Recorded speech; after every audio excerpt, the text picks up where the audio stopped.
irumva iyo ibwiranye kwizera iyo upfukamye ukayambaza ntabwo yirengagiza abayigana ihora yiteguye gusubiza akagezi k'Uwiteka ntigakamara rimwe nzamuye amaboko ndashima cyane nkurikire shima yuko ntowe nawe mimbaze Yesu wanyijije ibyaha anyigisha kumuramya ngo nezerwe iminsi yose mimbaze Yesu wanyijije ibyaha nyigisha gusesengura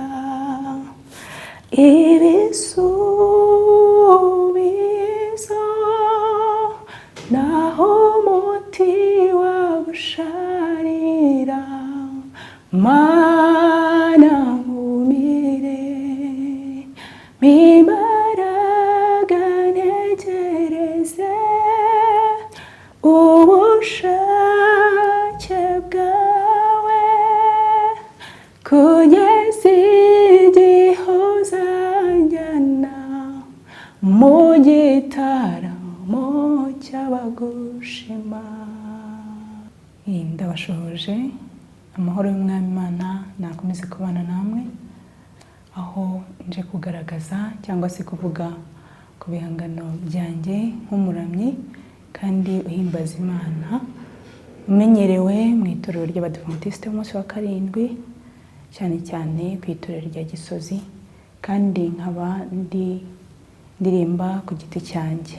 Ku mazina yanjye nitwa Nyirandabasanze Eleda, nkaba menyerewe kuri YouTube kazina bita Sanze Eleda Show, nkaba ndirimba indirimbo zo guhimbaza Imana. Hari indirimbo nifuje ko tuganiraho, indirimbo nise Irumva, nubwo atariyo naba naratangiriye kuririmba ku giti cyanjye, ni indirimbo nkunda cyane. Ku muntu ushobora kuba yarayumvise cyangwa se ataranayumva, ni indirimbo nise izina rifite uburemere ariko kandi rihumuriza, nayise Irumva. Irumva ni uburyo yajemo. Natekereje ku mubyeyi wanjye ajya kwita umwana we Irumva. Dufite umwana yitwa Irumva. Nanjye nari ngeze ahantu mu gihe ntekereza, nibuka Imana natojwe. Hari ikintu nasabaga icyo gihe, hanyuma nza kwibuka ko mama yatumenyereje kutubwira ko afite Imana ye. Yakunda kuvuga ngo Imana yanjye nge irumva. Hanyuma ndicara ndatekereza kuri iyo ndirimbo, nibuka ko koko yumva. Naho byavuye numva ko ngomba gushakamo amagambo arimo iryo jambo kugira ngo n'undi uwo ari we wese waba ageze hantu ashobora kumva ko ibintu byanze cyangwa se hari ikintu abona kubwe atabashije gukora cyangwa se kwishoborera, hari Imana yumva. Hari Imana yumva. Ntekereza ko iyo ndirimbo ku muntu waba warayumvise ndetse n'utarayumva, ku muntu waba warayumvise harimo amagambo y'ihumure, harimo amagambo ashobora kuguhumuriza igihe wumva ko ugeze hantu udashobora kuba uri bubone igisubizo. Hanyuma igice cya mbere naracyanditse cyangwa se ndatekereza numva ngomba gucyandika muri ubu buryo. Irubaha iyo ibwiranye kwizera, iyo upfukamye ukayambaza ntabwo yirengagiza abayigana, ihora yiteguye gusubiza. Ni amagambo ushobora kumva cyangwa se ushobora no kuvuga wowe wicaye ukayavuga uyasubiramo. Irumva iyo ubwiranye kwizera, uvuga ngo icyo dusabwa bisaba kwizera ugiye kubwira. No mu magambo cyangwa se muri rusange, kenshi umuntu ujya kubwira ikintu ni ukuba wizeye ko hari icyo ari bugufashe, niko mbitekereza. Kenshi rero iyo ugishidikanya ni uko nta cyizere uba wamugiriye, ariko Imana yacu irizerwa kandi niyo kwiringirwa. Kuvuga ngo icyo dusabwa ni ukugira ngo tujye imbere yayo ariko twizeye uwo tugiye kubwira. Ese umubwira mu buhe buryo? Ese icyizere cyawe kiba kiri kuri kangahe kugira ngo wumve koko icyo kintu ugiye kumubwira wizeye kuri bubone igisubizo? Ni muri ubwo buryo indirimbo rero yanditse ko iyo uyisanze ufite kwizera muri wowe, nta na rimwe ashobora kwirengagiza abamugana. Hanyuma icyo gusubiramo kiravuga ngo nshuti komeza jya usaba, wicika intege ngo ucogore, dufite Imana itari bayari, yayindi yasubije Hana yinginga, yayindi yasubije Eliya asenze, iyo niyo yo kwiringirwa, iyo Mana irumva. Uko yagiye isubiza abakera cyangwa se abakurambere bacu dusoma mu gitabo cyayo muri Bibiliya, uko yari iri n'uyu munsi ntihinduka, n'ubu ngubu iracyumva. Kandi mu gihe uyisanze kandi ufite kwizera, bakubwira ngo nshuti komeza ujye usaba, wicike intege ngo ucogore ngo urambike. Akenshi hari igihe tugera ahantu ukavuga ati se igihe nahereye nsaba kubera ikitanyumva, ukarambika. Burya haba harimo n'umutego w'umwanzi. Akenshi akunda kutwereka ko Imana hari igihe turangarana, hari igihe bitatwitayeho, ariko iyi ndirimbo irakubwira ngo nshuti komeza ujye usaba, we gucika intege ngo ucogore. Uko yasubije abakera, uko yasubije Hana yinginga yisaba umwana, uko yasubije Eliya asenga atwika igicaniro kikagurumana, n'uyu munsi ni kwiri. Ni ukuri ugomba kuyisaba kandi ufite kwizera. Hanyuma igice cya kabiri naranditse ngendeye ku buzima muri rusange tunyura mu bwa buri munsi, bw'uyu munsi, bw'ahashize, bw'ahazaza, ubwo uteganya kunyuramo. Ariko ni ibintu umuntu anyuramo nk'uko tugomba kubaho ubuzima umunsi ku munsi. Nacyanditse ngiha amagambo avuga ngo wirira nubwo ufite bikuruhije. Ni kenshi umuntu yibaza akavuga ati se Mana, kubera iki njyewe buri munsi, kubera iki yaba ari njyewe buri munsi ngomba guca muri ibi bintu bingora kandi bindushya, ni kubera iki utareba n'undi muntu? Ariko nanditse muhumuriza mubwira nti wirira, wirira nubwo ufite ibikuruhije, iyo bikugezeho umva uhangayitse ariko ntiwihebe, jya upfukama usenge Imana uzanesha. N'ubundi kugaruka biragaruka bikubwira ngo nupfukama, nimba bikuremereye, nimba bikuruhije, nimba bikuvunnye, jya hahandi wamenyereye gupfukama. Buri wese agira uko abayeho cyangwa se uko abana n'Imana cyangwa se uburyo avuganiramo n'Imana. Njyewe uburyo mvuganiramo nayo nta handi ni imbere y'igitanda. Ndagenda ikintu cyose icyo ari cyo cyose numva kingoye, kinduhije, numva mbuze uko mbigenza cyangwa mbyitwaramo, nihutira kwinjira mu cyumba ngafunga, hanyuma ngasenga nkabwira Imana nti Mana mfasha kuko ari wowe ufite kuba wankomeza. Hanyuma nkabwira Imana nawe rero wowe wirira, kurira cyangwa se gutakira umuntu ntago ari kenshi tubabonamo igisubizo, ahubwo indirimbo icyo yari igendereye yarakubwira ngo wirira nubwo ufite ibikuruhije, iyo bikugezeho wumva wihebye, ariko bakakubwira ngo jya upfukama usenga Imana uzanesha. Byanga byakunda iyo tuyiyambaje, iyo tuyisanze, iyo tuyipfukamiye twizeye kandi dufite kwizera ku kigero nyacyo dusabwa, byanga byakunda iradusubiza. Ntekereza ko aya magambo ashobora kukubaka, ashobora kugira ikintu ashobora kukuremamo muri wowe mu mutima. Hanyuma kuba rero wakwifuza kuyireba, wowe utarayireba, ushobora kujya kuri YouTube ukarindikamo Sanze Elida Show, irahari, yitwa Irumva. Ikintu rero naba nteganya cyangwa se mbafitiye nyuma yo kubona ko nshobora kuba mfite impano yo kwandika cyangwa se niyo kuririmba Imana yampaye, narabikomeje.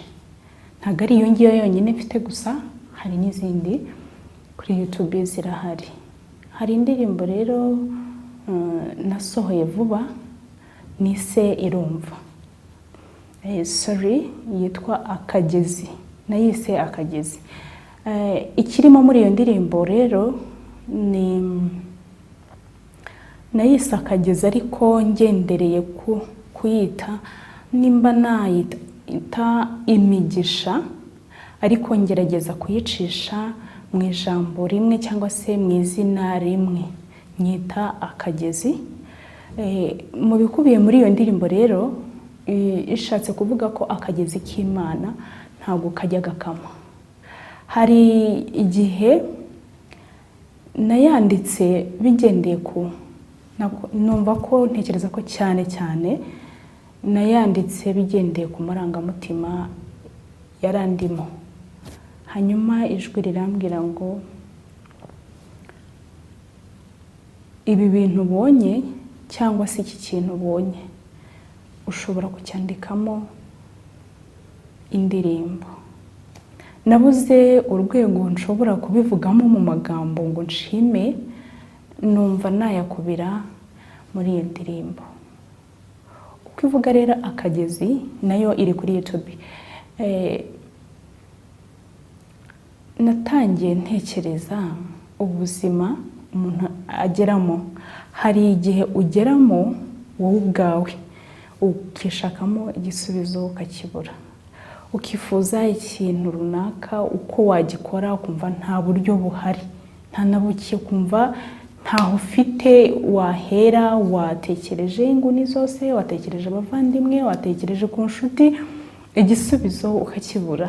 Ariko naricaye maze kubona ukuntu isoko y'imigisha ku Mana itagikama, numva ngomba gukuramo indirimbo.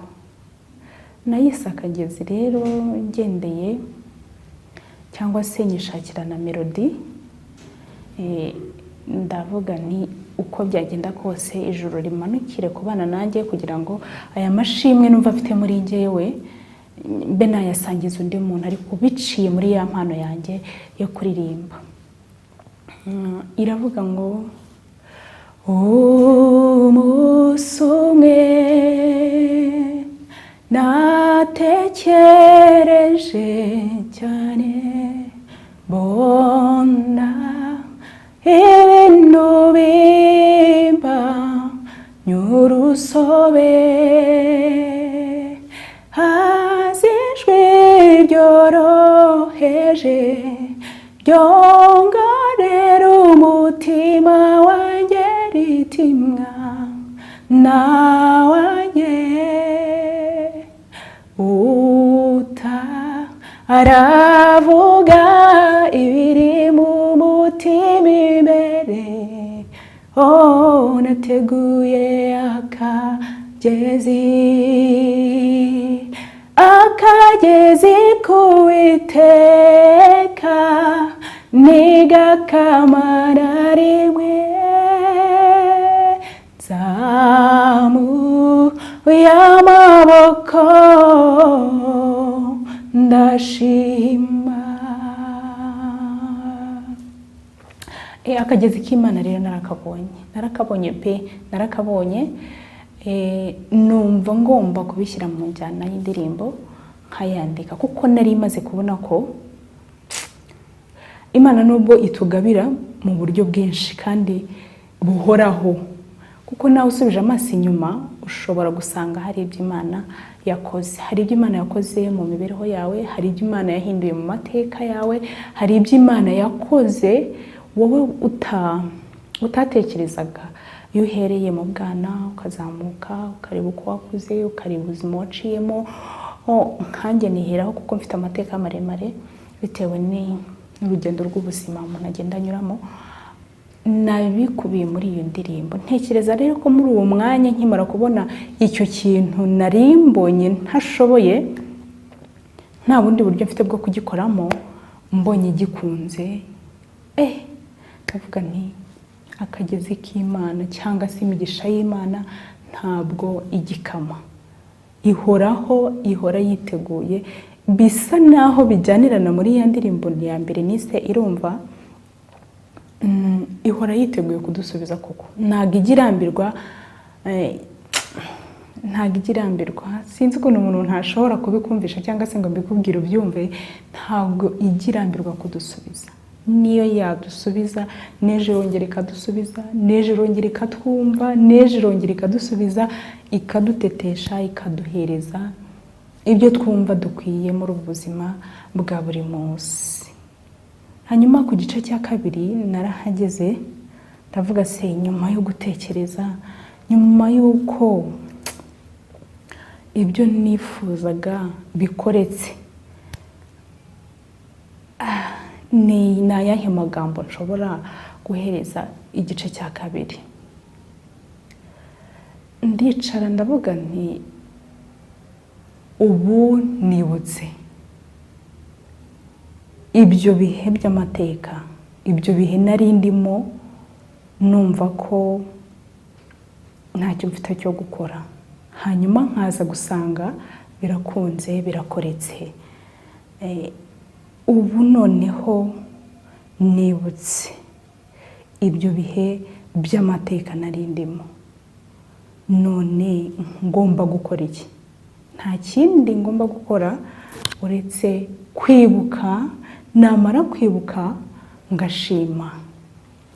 Ubu nibutse ibyo bihe by'amateka, nibuka kugira neza kw'Imana Nyirimpuhwe,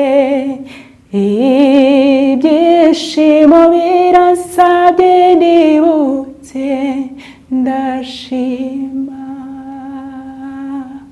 Akagezi k'Uwiteka nigakamara rimwe, nanjye nzamuye amaboko ndashima. Iyo ndirimbo ikaba iri kuri YouTube, nkaba ndimo gutegura amashusho yayo bitarenze cyangwa se mu ntangiriro z'ukwezi kwa 9 bishobora kuzaba yarasohotse bifashijwemo cyangwa se tubifashijwemo n'Imana. Niyo igena buri kintu burya kigira igihe cyacyo, izaba yasohotse. Ntekereza ko nayo irimo ubutumwa cyangwa se amagambo ashobora kugufasha wowe wumva ugomba kwibuka ibihe cyangwa se ukibuka ibyo Imana yagukoreye, wumva nta bundi buryo ufite bwo cyangwa se nta magambo wabona ushobora kubwira Imana. Iyo ndirimbo rero ishobora kugufasha, hanyuma ukayisubiramo, ukayiririmba, ukabwira ati Imana, aya magambo ndayagutuye. Ni kenshi cyangwa se akenshi ku bantu ntago dukunda kwibuka ngo dushime. Gushima biratuvuna cyane. Akenshi tujya imbere y'Imana dusaba, akenshi tujya imbere y'Imana tuyisaba, tuyinginga, Mana wampaye iki, Mana wampaye iki, Mana. Ariko iyo imaze kukibona cyangwa se iyo imaze kukiguha ubigenza ute? Ntekereza ko rero dukwiye kugira n'umuco wo gushima no mu buzima busanzwe, n'umuntu mubana mwirirwana, mukorana, mugira gute, inshuti muri rusange. Twige gushima bizadufasha kandi ni umuco mwiza. Naratekereje rero nyuma yo kubona ikintu ntari niteze, nari nashakishije nabyo byanze, maze kukibona numva nkwiye kubwira Imana muri ayo magambo, nkayibwira nti ushimwe, noneho bya bihe byabaye amateka, ubu waranshubije, nta kintu nakubwira usibye kukubwira ngo ushimwe kandi wongere ushimwe. Rero ntekereza ko izabafasha, ntekereza ko uzayumva cyangwa se wifuza kuba yayumva yajya kuri YouTube akayumva, akicara akitonda akayumva, kandi nzi neza ko ishobora kumugirira umumaro. Umwanya wo kuramya no guhimbaza kuri njyewe akenshi nkunda kuririmba pe, nkunda kuririmba. Ushobora kwira ntazi umubare w'indirimbo ushobora kuba ndirimbye uko zingana, kubera ko akenshi ubu turimo umuntu aba arimo akora, umwanya umuntu aba arimo uwo ari wo wose, nkunda kuba ndi kuririmba. Nshobora kuririmba igice kimwe nkakirangiza cyangwa se nkirangize bitewe n'uko indirimbo injimo. Gusa hari indirimbo nkunda,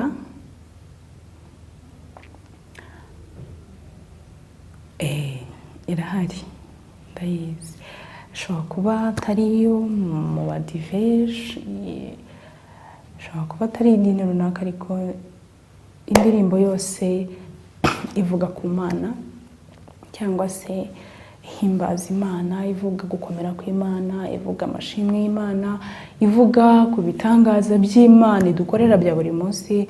Iyo ndirimbo nkunda kuyikoresha nibuka naririmbye, kuko nibyo bintu nkunda cyane. Indirimbo rero nshobora kuririmba mu munsi kuva mu gitondo kugera nimugoroba, ntabwo nshobora kuzibuka. Ni nyinshi pe, kuko akenshi mba ndi gushyugunda. Hari n'igihe nshyugunda nk'uko nkaririmba mu ndirimbo nshya, nkumva ubwo ikabiraje. Kuko kenshi mu buryo nandikamo indirimbo ni uburyo butandukanye. Hari iyo mfatira umwanya nkicara nkagerageza kuyandika bitewe n'icyo numvise, ni amagambo nabonye runaka, ni amagambo nasomye muri Bible, ni amagambo nabonye kuri stati, ni amagambo aje mu mutwe. Icyo gihe rero ndicara nkayandika. Hari n'igihe noneho njya kumva nkumva indirimbo iraje, izanye na melody na nkumva ako kantu gakunze kungarukamo. Ubwo iyo ije gutyo, ubwo icyo nari ndi gukora ndakireka nkaba ngihagaritse, hanyuma nkagenda nkabanza nkandika ya ndirimbo. Hari n'igihe rero nanone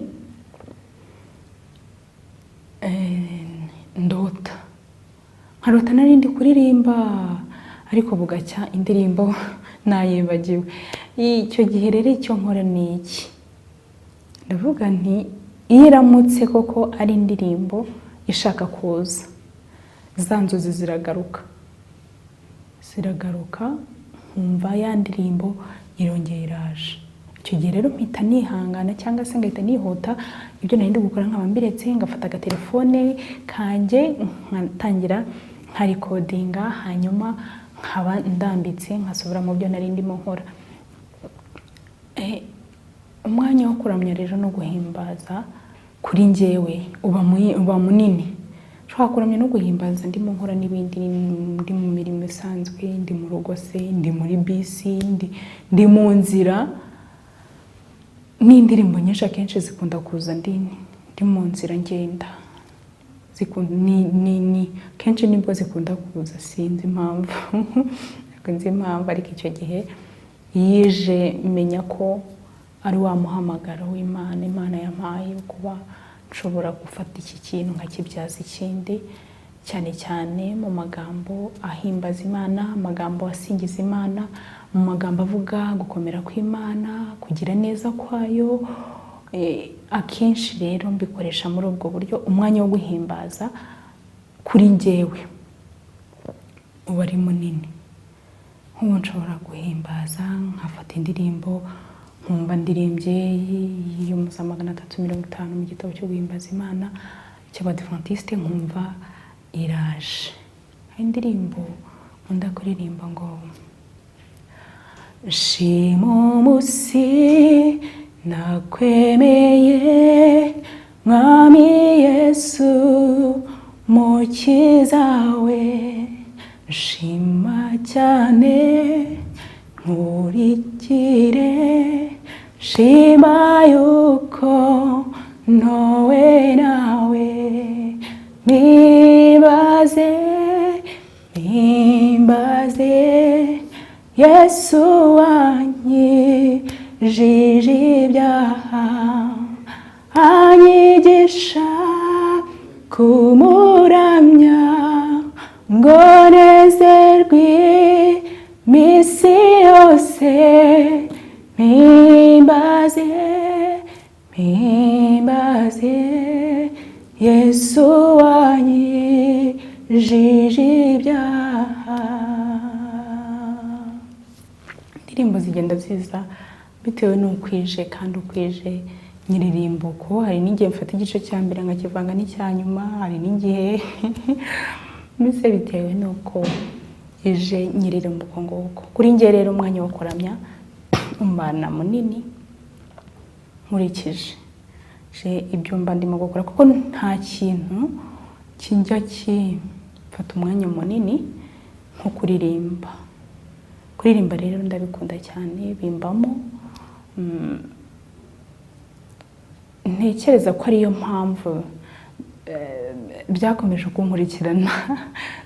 kunkurikirana kuko burya yari impano. Urumva nabivugaga cyangwa se nabikoraga ntarasobanukirwa nkiri muto cyane, nkakunda kuba muri korali, ngakunda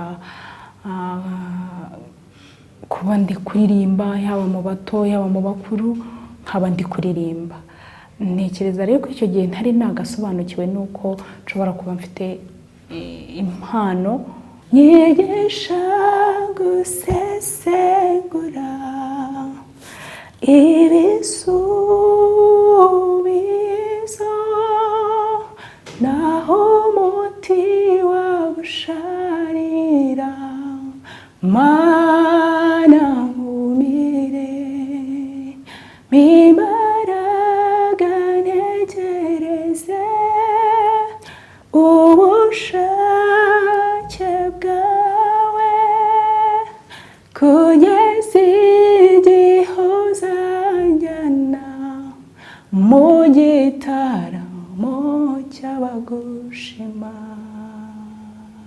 indirimbo ikunda kumfasha cyane cyane, nkunda kukumva, nkunda ko bya bintu nyine nakomeje kubabwira ko hari igihe Imana wumva mutakiri kumwe cyangwa se itakwitayeho. Icyo gihe jya wibuka ko irumva. Indi ndirimbo mfite yanjye, narahabye cyane nataye inzira igana iwawe, ariko naho yera Yesu ansubiza mu nzira, reka ndirimbo urwo rukundo, reka nduvuge barumenye. Narahabye cyane nataye umukiza, nakoraga ibyo nshaka ntawe unyobora, nababaje uwo mukiza wanjye, nyamara we ntiyabyitayeho.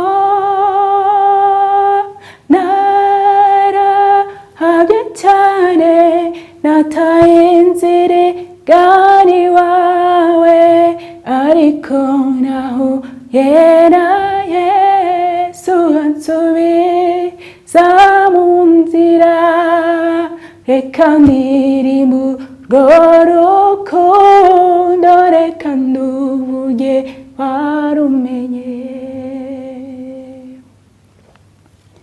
Reka nshimire uwo Muremyi mwiza, reka uvuge nzamuririmba,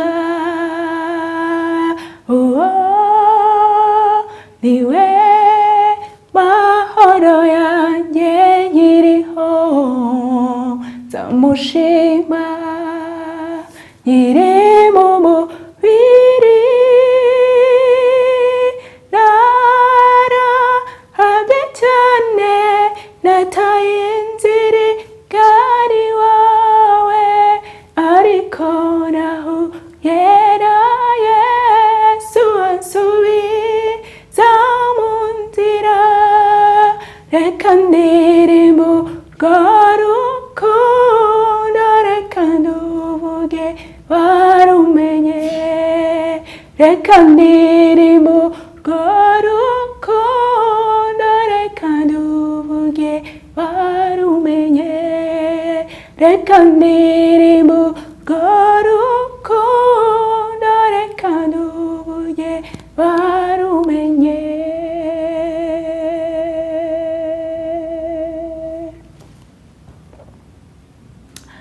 Hanyuma indi ndirimbo nkunda cyane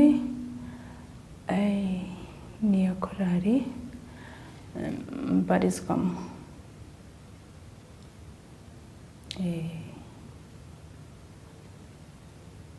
Indirimbo ivuga ngo ni muzima. Mu gitondo kare mu museso bajya kumbaya Yesu, Mariya Magadalena ndetse nabo bari kumwe, marayika arababwira ati bagore mwitinya, nzi neza ko mushaka atakiri mu mva, imbaraga z'urupfu zarangiriye mu gituro, umwizera wese ntabwo apfa arasinzira, imfunguzo z'urupfu bagezi yarazirwambuye, ntitugifite ubwoba bw'urupfu, Yesu ni muzima. Iyi ndirimbo ndayikunda cyane, yitwa ni muzima, ariko igira n'amagambo ansubizamo imbaraga. Nimba yarazutse natwe tuzazuka, n'itegeko niko mbyumva, nicyo cyizere mfite ku Mana. Indirimbo nahereyeho ntangira kugaragara nk'umuhanzi ku giti cye n'indirimbo nise Umugoroba. Wari umugoroba usanzwe uko n'indi yose yabaga imeze, abantu bavaga mu mirimo yabo ndetse n'abandi bayijyamo. Mu kanya gato nk'ako guhumbya hasohotse itangazo ry'ikubagahu ko umuntu wese nagume mu rugo kuko byose birahagaze. Byari binte bidasanzwe ku buryo umuntu atabyiyumvisha, ndetse bamwe kuri bo bumvise ubuzima bwabo buhagaze. Nimumfashe dushimire Imana yabanye natwe muri ibyo bihe bigoye, nshuti zanjye.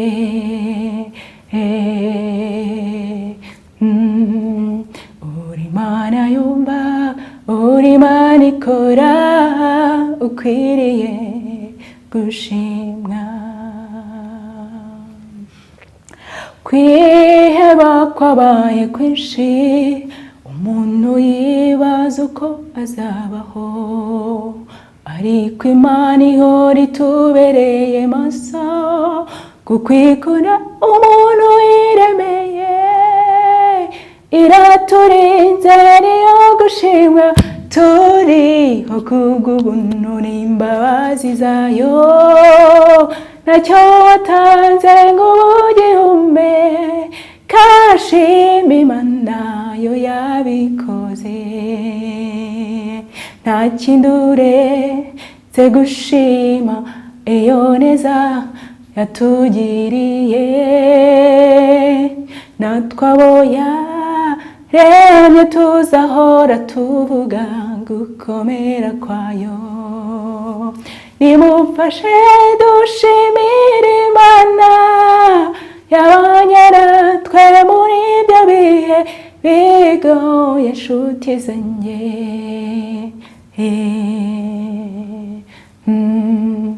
Uri Imana yumva, uri Imana ikora, ukwiriye rwose gushimwa.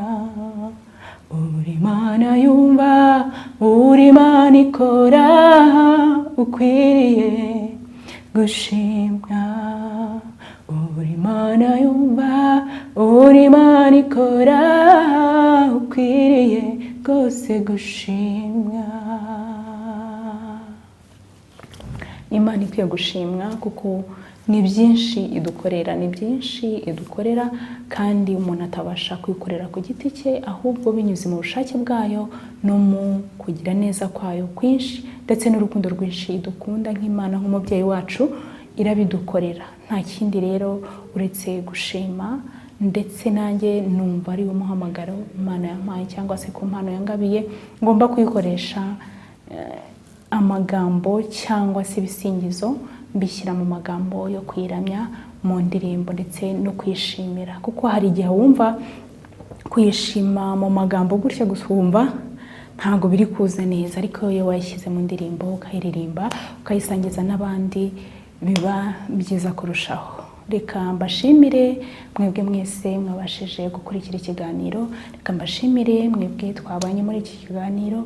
Imana ikomeze kubaha umugisha kandi bagirire neza, Imana ikomeze kubaha amahoro y'umutima, Imana ikomeze kubana namwe. Murakoze, mukomeze kugira ibihe byiza.